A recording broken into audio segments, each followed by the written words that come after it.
Yo, what's up mga kabutingting? Magandang umaga sa ating lahat mga kabutingting at welcome back sa ating munting channel. Yan, andito tayo ngayon sa Barangay San Roque dito sa Sugod at mayroon tayo ditong gagawing spin dryer. Ito ay twin tub. At bago ko ito umpisahan mga kabutingting, disclaimer lang, lahat po ng video na ina-upload ko sa aking YouTube channel ay based lang po sa aking experience at hindi ako dito nagmamagaling. At bago ko ulit ito umpisahan mga kabutingting, gusto ko lang magpasalamat unang-una doon sa taas sa Panginoong Hesus. At pangalawa ay sa lahat po ng mga subscriber, sa lahat po ng mga sumusuporta sa aking channel. Gusto ko lang po kayong pasalamatan dahil nakaabot na tayo ng 5K. At hindi po yan makakaabot ng 5K kung hindi po dahil sa inyong suporta. Kasi kung wala po kayong suporta sa akin, siguro ay hindi ko na po siguro ito ipinagpatuloy. So yan, gusto ko lang pong kayong pasalamatan lahat. At shout out na sa inyong lahat at para isahan na lang. So ayan, umpisahan na natin mga kabutingting. So ayan mga kabutingting, ito yung gagawin nating spin dryer. Ang washing naman daw nito ay okay. Ang dryer ay hindi okay. So medyo malaki itong washing machine na ito mga kabutingting. At ang brand nito ay Haier. So bago tayo mag-umpisa ay testerin muna natin at kukuha muna tayo ng tester. So ayan mga kabutingting, ito yung tester natin. On lang muna natin yung tester natin at isit natin ito sa sana all. Sana all. Yan, all. Kita naman siguro. Medyo masilaw yata mga kabutingting Yan, kita na siguro yan. So ngayon ay ito yung una nating gagawin mga kabutingting. Tester lang natin yung spin dryer. At i-on lang natin yung spin. So mayroon tayong nare-reading kung nakikita nyo. So baka maliit lang ang problema nito. Wala na yung reading. Kanina mayroon mga kabutingting nawala na. So doon natin ito sa likod tignan. So ayan mga kabutingting, andito na tayo sa likod. At sunod natin gawin ito mga kabutingting ay tanggalin lang natin yung dalawang tornilyo. At kung nakikita nyo ay medyo talagang kinain na sa kalawang yung mga tornilyo nya. So ang gagawin lang natin dyan, ito yung diskarte ko nyan. Magpapainit lang ako ng hinang ko. So ayan mga kabutingting, mainit na yung hinang natin. So ito yung pamamaraan ko pag mga ganitong tornilyo ay kinain na. Binubutasan ko lang muna sa gilid yan, magkatapat. So ayan, nalagyan na natin ng butas yung dalawang gilid. So ngayon gagamit lang tayo ng side cutter.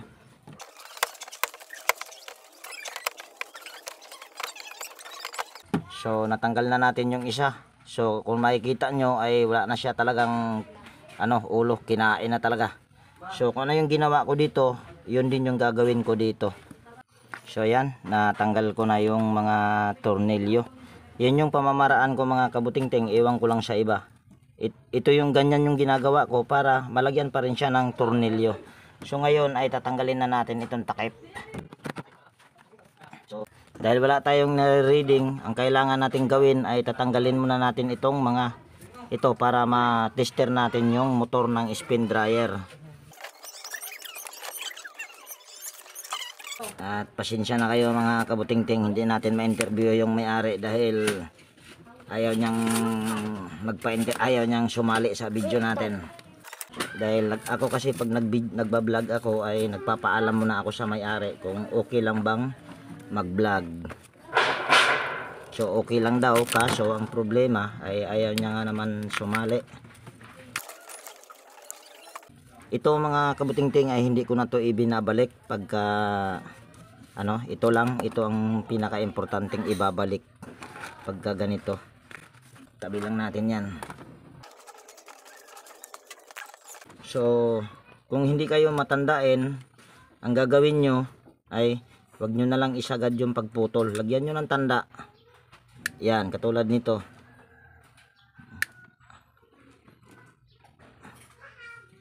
So ito na yung motor ng ito na yung linya ng motor ng dryer. Sunod, balatan lang natin itong dulo ng wire.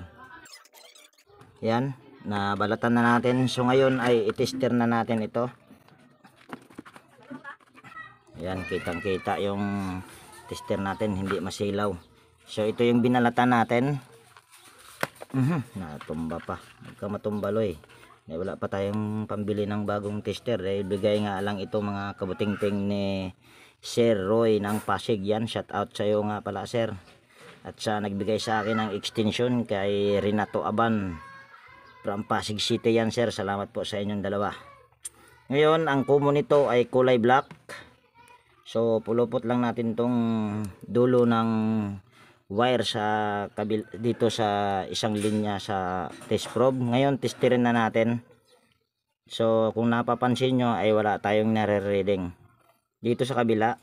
So mayroon, kung nakikita nyo kanina ay nag-blink yung tinester natin nung nandoon tayo sa taas, yung inikot natin yung spin timer. So ang problema nito mga kabuting-ting ay motor. So yan mga kabuting-ting, kailangan lang natin tanggalin yung motor. So tignan natin. At ito mga kabuting-ting ay hindi ko na tanggalin yung paikot kasi pag tatanggalin ko pa ay malaki na ang trabaho. So ilulusot ko lang yan dito. So ito yung ginagawa ko. Tinatanggal ko lang ito. Sunod, gumamit lang tayo ng T na 8mm para madukot natin yung tornilyo sa ilalim. Yan, dudukutin lang natin. So natanggal ko na yung tornilyo. Sunod ay anuhin lang natin ito. Tanggalin lang natin tong preno.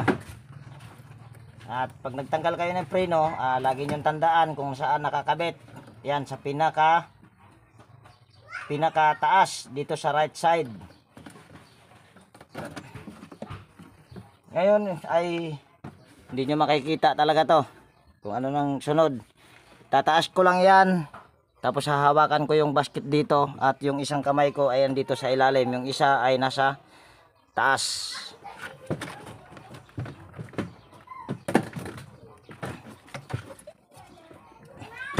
So ayan, natanggal ko na yung pinakaano niya. Doon sa yan o, nakita nyo, natanggal ko na. So sunod kong gawin dyan ay tutumba ko lang ito. At pag nagtumba kayo mga kabuting-ting ay lagyan nyo ng karton doon para hindi magasgasan kasi iniingatan din to ng may-ari. Tapos yung tayong manggagawa hindi natin iingatan, so puro magkagasgas ito. So lagyan lang natin ito ng sapin. Yan, ngayon ay itutumba ko lang ito. Ngayon tanggalin lang natin yung tatlong tornilyo.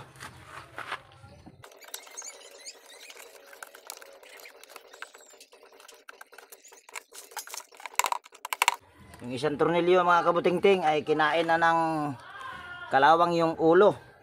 So ang ginagawa ko pag mga ganyan ay ginagamitan ko ng side cutter.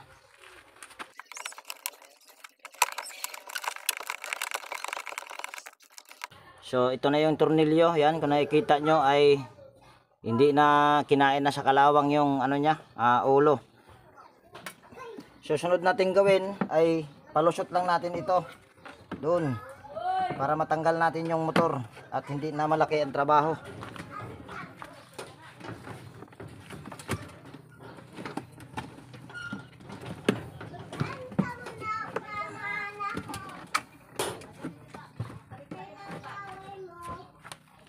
May putulin lang ako isang wire dito, yung ground nya. Yan o, yung ground nya, yung kulay yung dilaw na may guhit na kulay green. So yan yung ground nya. So puputulin ko lang yan. So ito na yung motor mga kabuting-ting, natanggal ko na. So sunod natin gawin ay tanggalin lang natin ito muna, yung spring. Yan.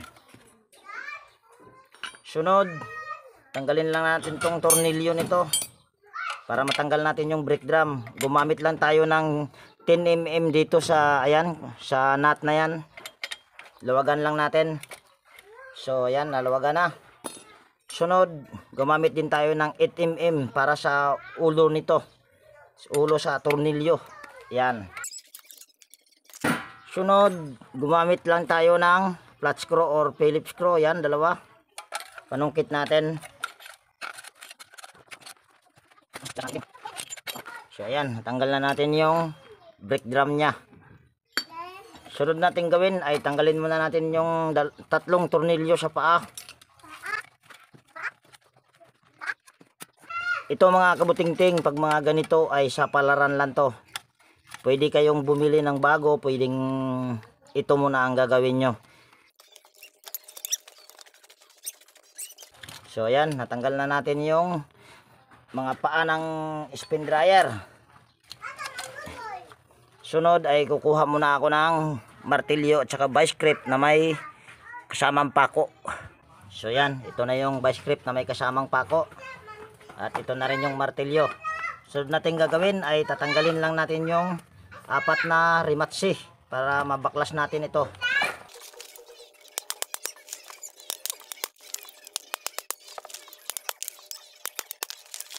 So ayan, natanggal na natin yung 4 na rimatse. So ayan na. Kailangan mga kabutingting ay tatandaan nyo kung saan ito nakaharap. Dahil para pagkabit natin kung sakaling maayos ay mailalagay natin ng tama yung preno nya. So sunod natin gawin ito. Medyo marami ako nakitang napulbos na mga kabutingting. Yan o, kung nakikita nyo, yan yung napulbos or kaya ay nag-uumido na siya. Yun yung tawag sa iba nito, nag-uumido. So kailangan lang natin halungkatin ito.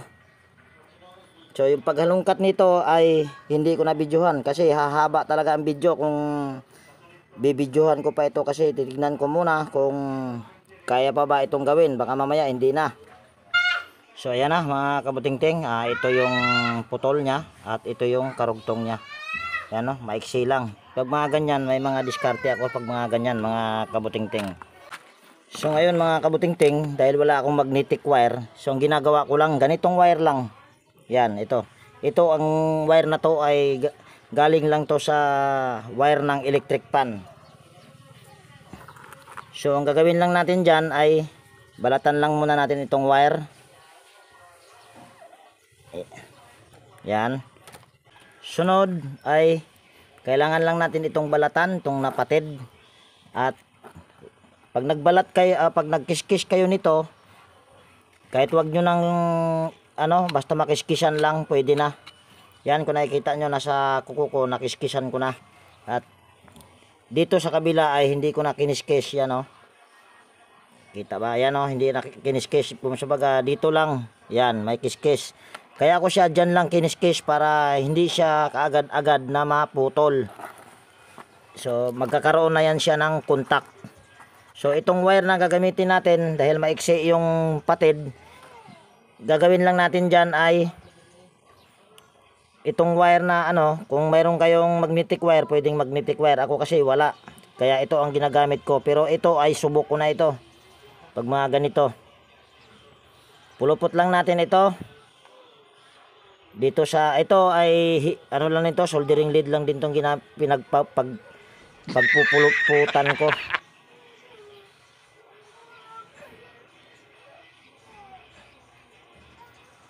Yan, nakapulupot na kung nakikita nyo. So ngayon ay ilalabas lang natin itong pinulupot. Tapos yung gitna niyan ay nagkakaroon na siya ng butas. Ayan, kita nyo naman siguro.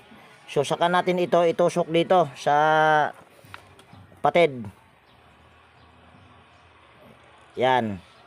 Kung nakita nyo ay meron na dugtong na. So ngayon ay hinangin lang natin yan. Ito nasa inyo kung gagayahin nyo itong diskarte ko. Nasa inyo yan. Hinangin lang natin para hindi kaagad-agad na matanggal or maputol. At kung gumamit kayo ng magnetic wire, ang gamitin nyo ay tanso. Ito kasing na to ay aluminum. Hindi talaga yan siya didikit. Itong wire na ginagamit ko ay tanso ang laman nito kaya siya dumikit. So ayan na, nahinang ko na. Ngayon sisiksikan lang natin ito ng spaghetti tube. Itong hininang natin. So ayan, ito na yung isiksik natin dito. Spaghetti tube. Spaghetting pababa, spaghetting pataas. Wow naman! So ayan, nasiksik na natin.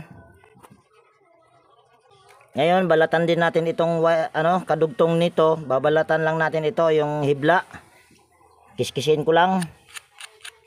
Yan, ganon din. Hindi ko rin siya kiniskis yung buong paikot para mas matibay.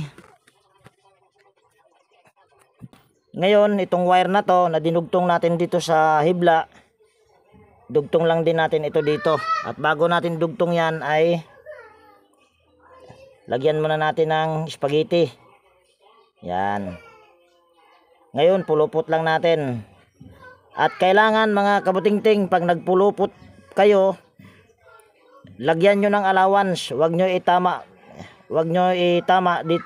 doon sa itong wire na dinugtong natin, ay huwag nyo itama dito sa kinikiskis. Lagyan nyo siya ng allowance para hindi ka agad-agad na maputol. Hirap magpaliwanag mga kabutingting. So ayan na. Ngayon hinangin lang natin. So ngayon ay nahinang na natin. So pasok lang natin itong spaghetti dito sa pinaghinangan. Ang purpose naman yan, itong spaghetti ay para hindi siya mag-ground. Yan, mayroon siyang protection. So ngayon kung napansin nyo kanina, ang gumagana lang nito ay yung kulay brown. Ngayon nadugtong na natin yung nakita kong patid. So kailangan lang natin itong testerin ulit. Ipahiga ko lang itong tester ko.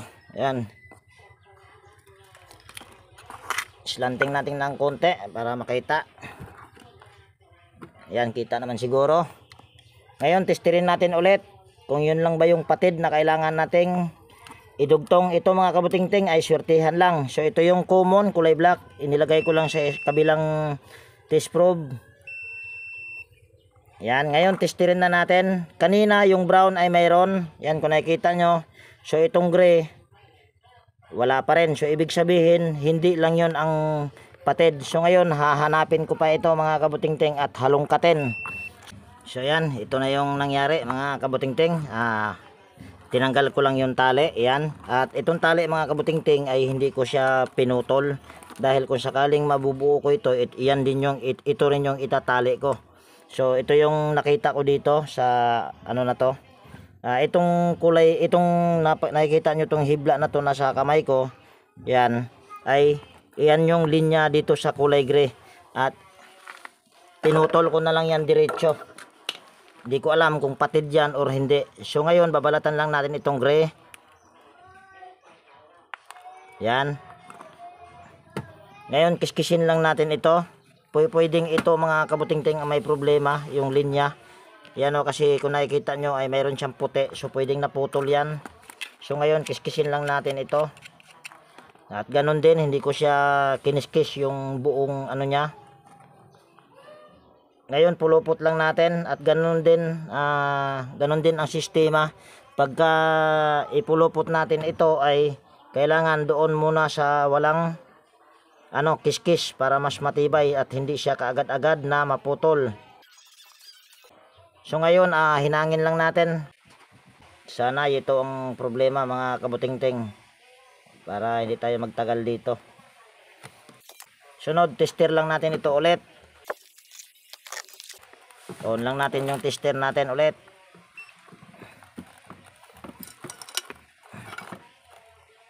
Yan, kita naman. Set lang natin sana all. Yan, sana all. Yung sana gagawin pa lang. Kaya all lang yung nandyan. Ngayon ay tester natin ulit itong linya sa motor.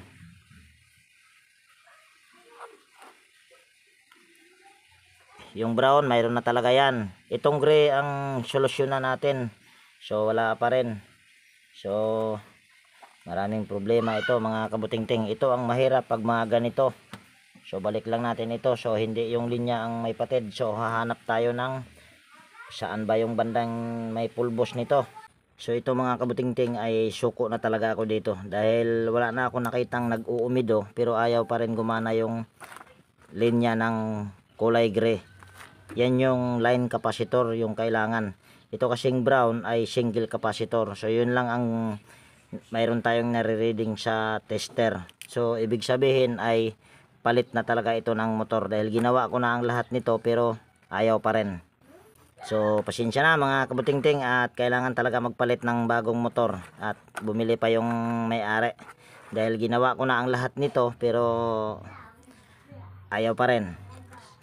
So hindi natin nagawa ito, hindi natin nagawa ng paraan. Ito kasi kung nagawaan sana ng paraan ay makakamura sana yung may-ari. Kaso ay siguro ang patid nito ay nasa ilalim ng bakal kasi kung titignan natin yung dito sa labas ay wala na akong nakikitang nag-uumido. Ganon din dito sa kabila.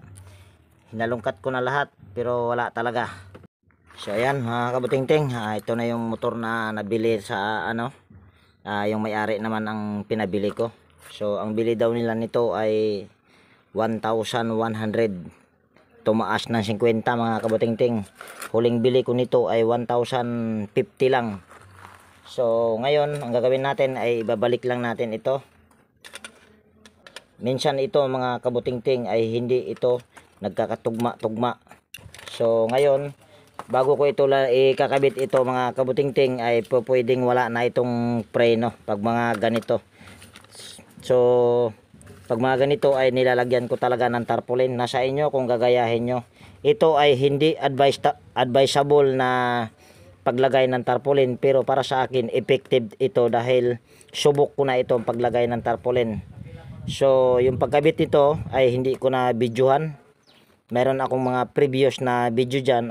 Pwede nyong panoorin kung paano ko nilagay yung tarpaulin. So yan mga kabutingting, nalagyan ko na ng tarpaulin at naibalik ko na rin yung brake drum. Ganon din yung mga paa at hindi ko na ipinakita sa inyo. At ito mga kabutingting ay itatry kong lagyan ng itatry kong ibabalik itong preno. So ngayon ay balik na natin ito. At yung pagbalik nito mga kabutingting ay ganon din kung kung paano ko yung ginawa kanina ay isusuot ko lang din itong motor dito. So siguro ay hindi ko na mabidyohan. So ayan na mga kabutingting, nailagay ko na yung motor dito sa ilalim. At yan yung hitsura niya pagka nilagyan natin ng tarpaulin. At kung napapansin nyo ay hindi pa napasok yung ihi dito sa butas. So pasok lang natin yan. Ayan ay dudukutin ko lang din dahil kanina ay dinukot ko lang din yan. So ayan na, kung nakikita nyo ay na siya. So ngayon kailangan lang natin niyang itayo para pumasok talaga yung ihi dito sa butas ng brake drum. So itatayo lang natin yan. So ngayon ay hindi pa yan siya nakapasok. Yan kung nakikita nyo hindi pa napasok yan. So gagawin lang natin dyan ay dudukutin ko lang din yan. Yung isa kong kamay nandito sa baba at yung isa ay nandito sa taas. So ayan siguro ay pumasok na yan. Kaso hindi tumama dito sa pinaka tamaan sa tornilyo. So ayan, pwede na natin yan lagyan ng tornilyo. At kung napapansin nyo mga kabutingting, yung preno nya ay nandito na banda. So ayan ay nakakahila pa rin yan. So ibabalik lang natin yung tornilyo. At pag ganyan ay gumamit lang tayo ng T na 8mm para madukot natin. Kasi kung wala kang gamit nito or diskarte, kailangan ay tumatagal ang trabaho. Katulad nitong ginagawa ko ay hindi ko na siya binaklas lahat ng tornilyo paikot. So dinukot ko lang para mas mabilis. So yan, balik ko na yung tornilyo. Yan So ngayon ay dito na tayo sa preno. At tignan natin kung uubra pa ba itong preno na ito dahil naiba na yung direksyon ng preno. Papunta na dito sa kaliwang bahagi. So ngayon kung napansin nyo ay nandito yun sa pangalawa sa taas sa right side. So ibalik pa rin natin yan sa pangalawa sa right side. At ngayon ay lagay lang natin at tignan natin kung makakahila ba. Yan, tingin ko naman ay ito, tignan nyo. Ibababa, itataas ko lang yung takip dito sa taas. Yan, kung nakikita nyo ay umaano siya, umiiksi. So ibababa ko lang yung takip dito sa taas at tignan nyo kung hihila rin ba siya. So yan, kung nakikita nyo ay humihila. So dito tayo sa pag-connect ng mga wire sa connection. Yan. Pag mga ganito mga kabutingting, ang connection nito pagka replacement na motor ay ang common nito kulay blue, ito yung line capacitor kulay gray, ito yung single capacitor yung green. So tignan natin dahil ito ay magkaiba na ang kulay. So hanapin lang natin yung kulay black. Yan o, ito yung common sa original at yan yung isang linya galing sa power cord. Yung isa naman yan ay galing sa linya ng motor. So ngayon yung blue ay ikakabit lang natin dyan dahil yan yung common. Balik lang natin itong close-in connector. Ngayon hanapin naman natin yung gray. Kung napapansin nyo mga kabutingting, yung kulay gray ay dalawa na lang at ito yung isa pinutol natin. Ngayon, yung isang linya na to ay papunta itong timer. Yung isa naman nito ay papunta sa starting capacitor or running capacitor. So, ganun pa rin. Kung nakakita nyo ay kulay gray pa rin yung ano niya, kulay. So, isunod lang natin. Ito lang ang nagkaparehas ang kulay gray. Kasi ito yung line capacitor. So, nagiging tatlo siya. Ngayon, hanapin naman natin yung kulay brown na galing sa capacitor. At ikakabit naman natin dyan yung kulay green na galing sa replacement na motor. So ito yon.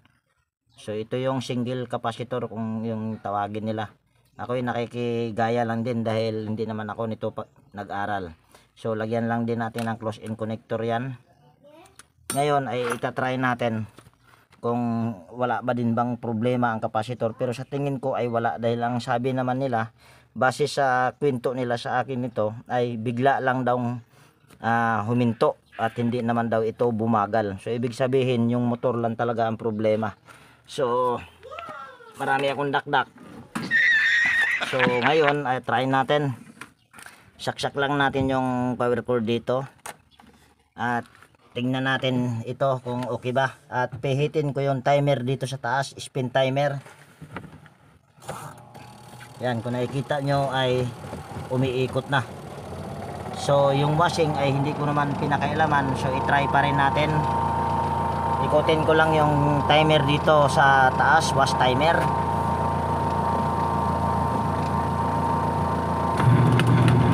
So ayan, kung nakikita nyo ay okay, wala siyang problema. So ngayon ay itataas ko lang yung takip dito sa spin dryer kung gagana pa ba yung preno. So ayan, kung nakikita nyo ay humihinto siya kaagad. So ibig sabihin ay okay na yan mga kabutingting. Ngayon ibababa ko lang ulit yung takip dito sa taas. Yan, so, ibig sabihin ay mayroon pa ring pakinabang ang preno nito kahit mali yung direksyon niya. So okay na yan. So dito yung pag-ayos nito ay hindi ko na-videohan dahil napakadali lang ang pag-ayos niyan. So ngayon mga kabutingting ay ayan, nakita nyo ay naayos ko na yung pagwa-wire. At andito naman yung may-ari. At medyo tumagal ang trabaho dito mga kabutingting dahil sinubukan ko pa kasing i-save yung ano nito, yung original na motor, kaso hindi na talaga kaya. So lagyan lang natin ito ng tornilyo. So ayan na, kabutingting, nalagyan pa rin natin ng tornilyo kahit inanuhan natin yung mga gilid. So mayroon pa rin siyang tornilyo kasi hindi natin biniyak yan. Kung sa iba yan, baka biniyak yan. Ako sa baga diskarte lang para maibalik. So ngayon ay i-final natin ito kung okay na ba talaga. So ayan, nakauna yung ano, tumandar na yung washing dahil hindi pa tapos yung washing. So yung spin niya ay tatry natin. Ma'am. Tanaw sa diri ma'am kung okay na ba. So ngayon ay ikutin lang natin yung spin. So ito na yung mayari mga kabutingting. Ayan. Ma'am, nasali ka na ma'am. Ayan, okay na ma'am. Ito, washing, hindi ko naman pinakailaman yan at gumagana yan. Yung spin ay okay na rin po. So ngayon, pwede natin isilip nito mga kabutingting. Sa bagay, hindi naman to siya hihinto kagad. Ayan o. Ma'am, okay na ito? Kita nyo naman siguro to ay gumagana na po at bago naman yung motor ma'am eh. So okay na po ma'am. Ayan mga kabutingting ay napapayag si ma'am na nasali na sa video. So okay na to ma'am? Okay na ha. So tumango mga kabutingting ha. Basta kanina na pundang, okay na. Okay na to ma'am. Ay, mahirap din ma'am po kung hindi titigil ito. Baka mamaya panay andar na lang. Basta ninigamit na ng pundang ha. Okay na yan ma'am. Tiwala lang ma'am pero ayaw salig. So ayan mga kabutingting, okay na tong spin dryer nila. At siguro ay dito ko na tapusin yung video natin sa araw na ito mga kabutingting. At kung mayroon ka ditong natutunan at kung nagustuhan mo, pwede bang palike at pakishare na rin kung maaari para makita ng iba at may share din natin yung kunting kaalaman. So kung bago ka rin dito sa aking munting channel, pwede bang hilingin ko yung pag-subscribe mo at pindutin mo na rin yung bell notification dyan para ma-notify ka pag mayroon akong mga bagong upload na video.